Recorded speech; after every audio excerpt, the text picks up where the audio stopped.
Emme kâle Ebu Hureyre radıyallahu teâlâ anhu. Hazreti Ebu Hureyre sahabe-i keramdan birisi.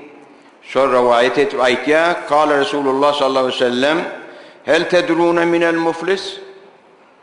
Kulna el muflisu fîne ya Resulallah men la dirheme lehu ve la dinare ve la muta. Peygamber sallallahu aleyhi ve sellem soraptır bir gün: ey eshabım, muflis nemediğini bilyeniz mi? Muflis diyenlerini.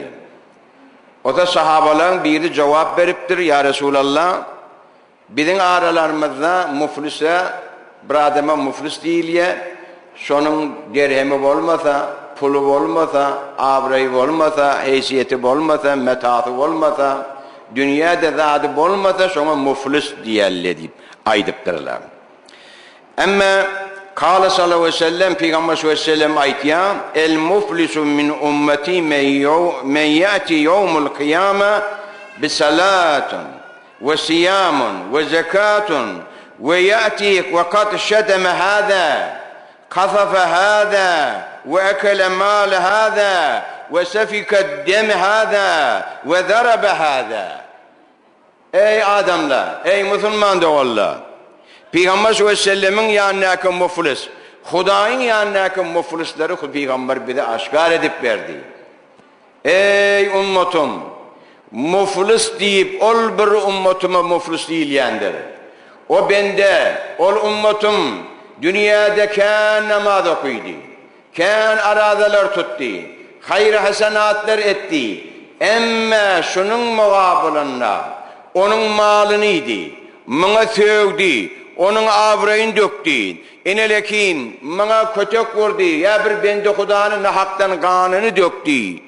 Şula menin muflis ümmetimdir deyiptir Peygamber. Ne mi deyip? Kıyamet gününden olan vaktinde aziz cemaatler, aziz mümin doğanı, müminat doğu, ayal doğalım. O tade sana dirhem yok, o tade sana pul yok.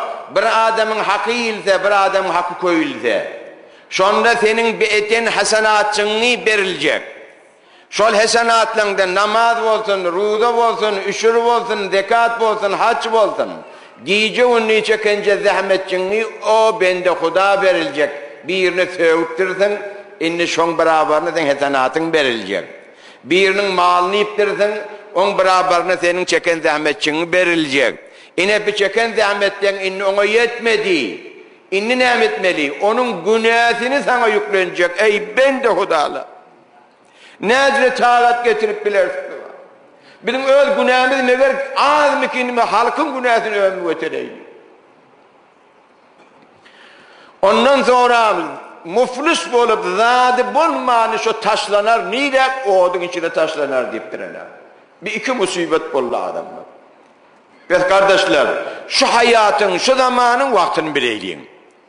Bir bende Huda'nın hakkını yenme olsak, bir bende Huda zulmeden olsak, kep bilen, dil bilen, reftar veren, harekat veren, sekanat bilen, şunu razı edeylin adamlar. İnşallah Teala.